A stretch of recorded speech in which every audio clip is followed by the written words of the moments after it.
But in fact, the term halal and haram is basic to our sharia, to our fiqh, Islamic law, in governing everything on the basis of 5 principles.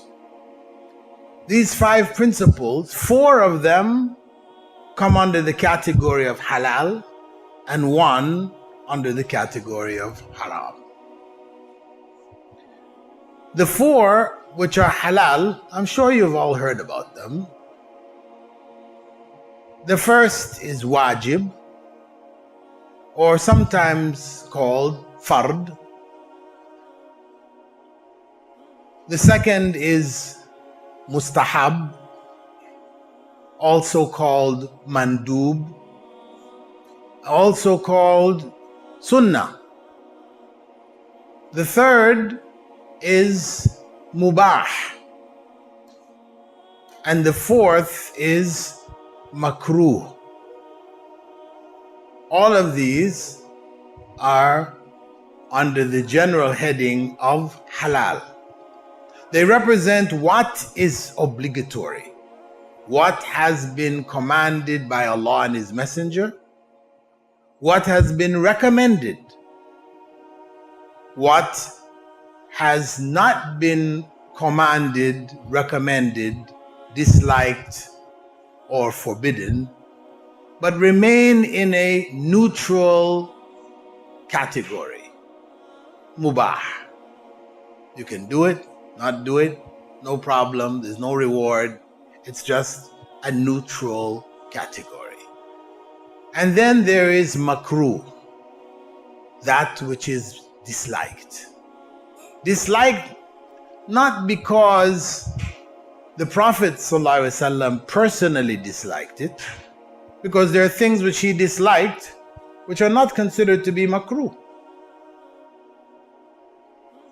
They were disliked because Allah had instructed the Messenger ﷺ to inform the Ummah that these were among the things that would be better not done. In fact, you are rewarded if you don't do them, but there is no sin on you if you did.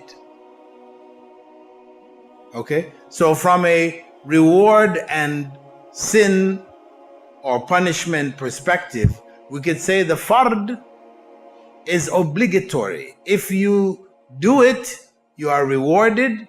If you don't do it, you are in sin.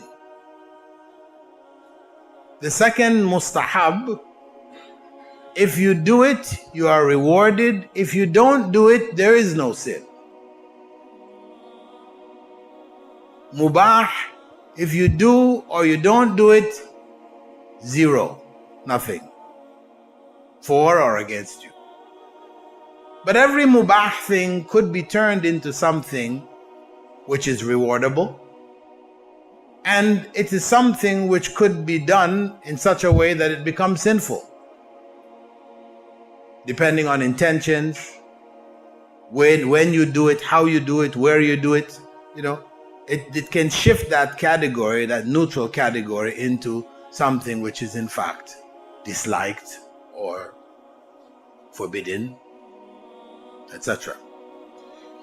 And then the last category, which is not from the halal, is the haram. It is what has been forbidden by Allah and His Messenger. Forbidden because there is harm in it. Not forbidden just to make life difficult for us. Because this is how it is sort of presented by some. In Islam, you hear people saying, in Islam, everything's haram.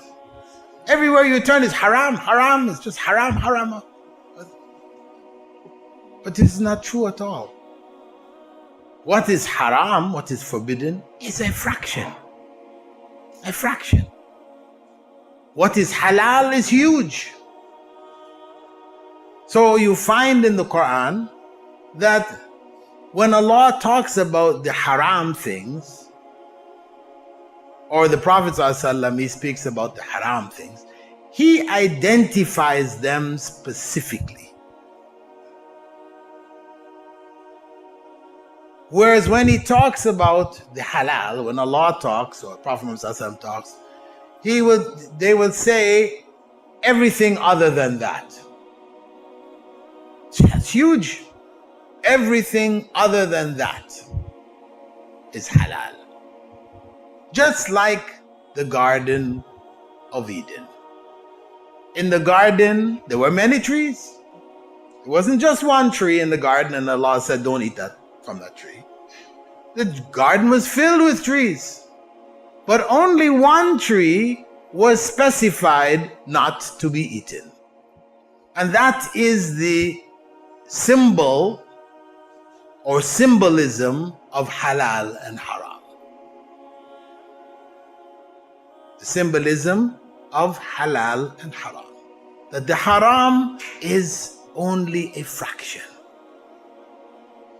whereas the halal is many. For every haram thing, there are thousands of halal things. The only problem is Satan is busy. And Satan will whisper in your ear, as he whispered in the ear of Adam, you know that tree which Allah told you not to eat?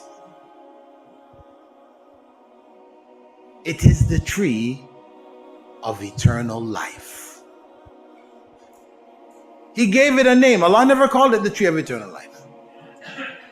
Allah never called it. I just said, don't eat from that tree. He didn't give it a name.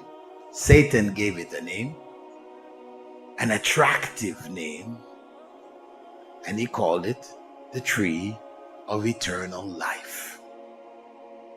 Now Adam, up until that point, he hadn't even been thinking about eternal life and, and a life which would end. He wasn't thinking about that. That was not in his thinking processes. Now Satan put that thing in his head. So, of course, everybody would like to live forever. And Satan further enhanced it in saying that if you eat from it, you will be like the angels, never dying. So Adam is now, of course, afraid to die. So now he feels he must eat from that tree. This is the tree that Allah told him in the very beginning, do not eat from it. And he was fine eating from all the other trees, he and Eve. But now he is now impelled to eat from that tree. The modern example of that for us is riba. This is not food again, but we all know riba is haram. Riba is haram, forbidden. In English, Old English, it was called usury. Usury. And usury doesn't sound nice. Usury. So, at the appropriate time, along came Satan again to people to tell them that we don't need to call it usury anymore. We need to call it interest. Now, interest sounds nice. Something is interesting.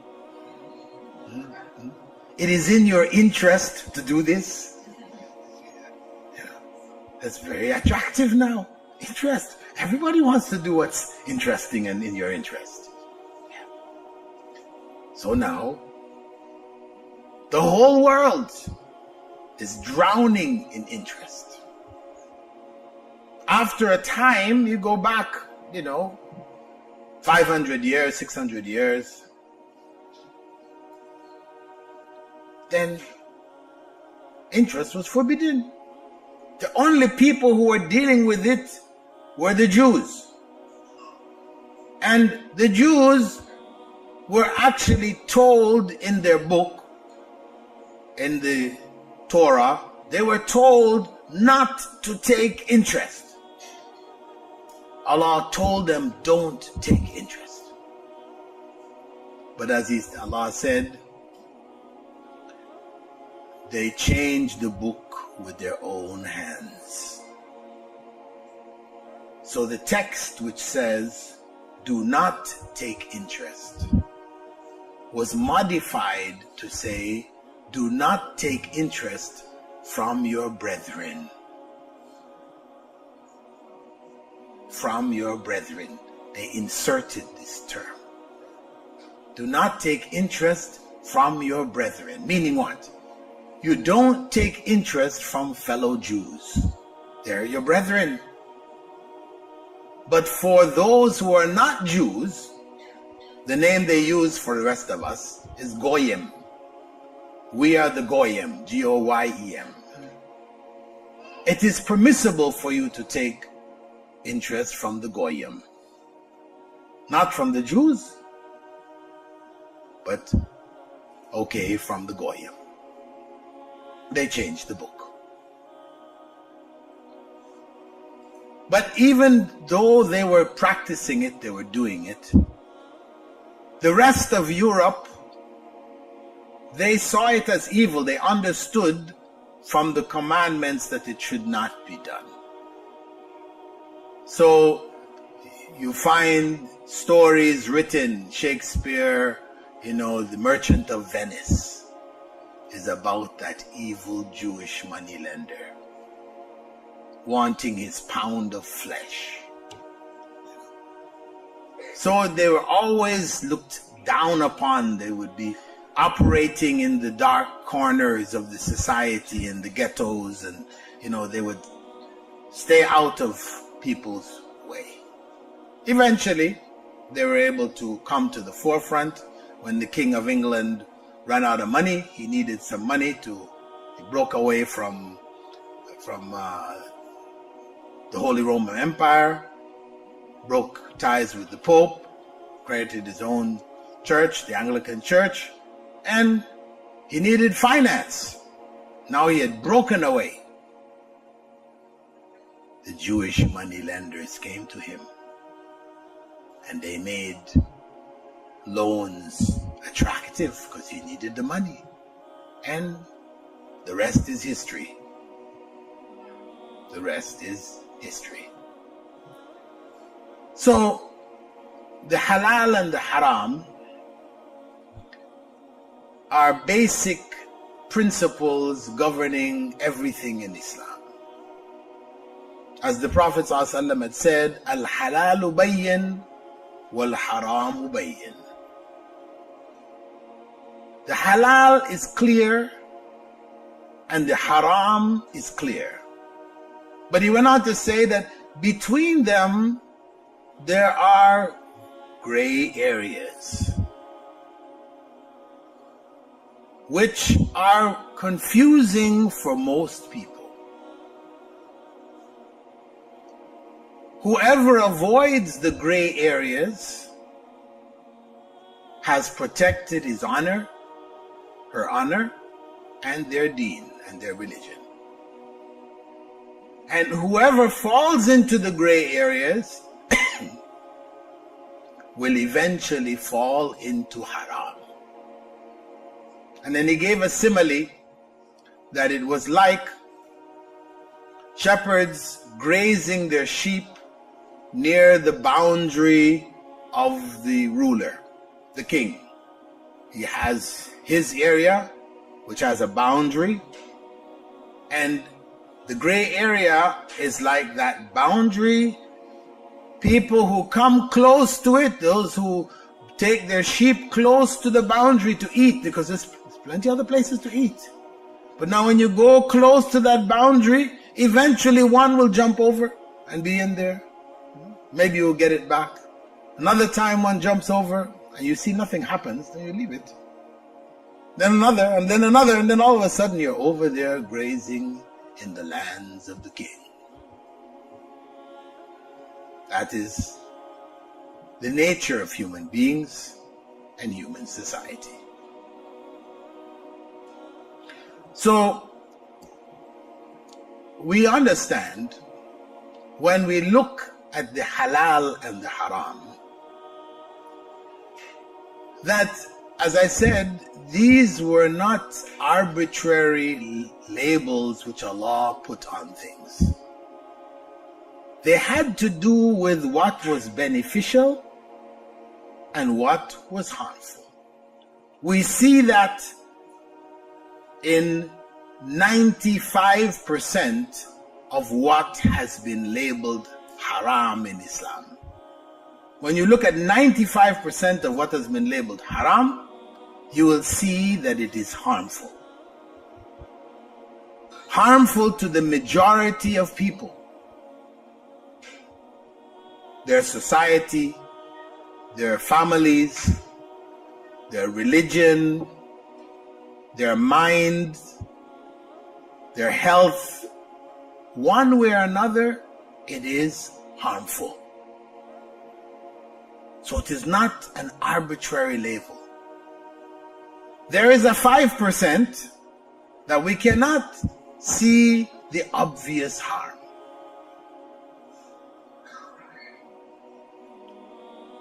So when people speak about pork, of course there are issues and people have raised things about pork, etc.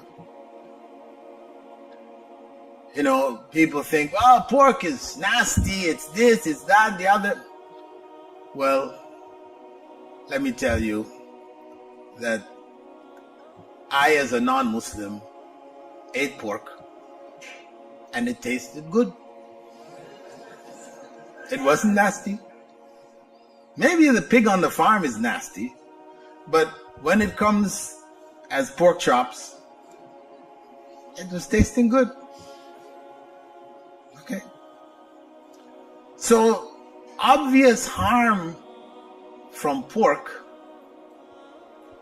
is not evident. It's not clear. I know there are cases for it. People have raised medical issues, trichinosis, and other things around it. But these are marginal things. They're not conclusive.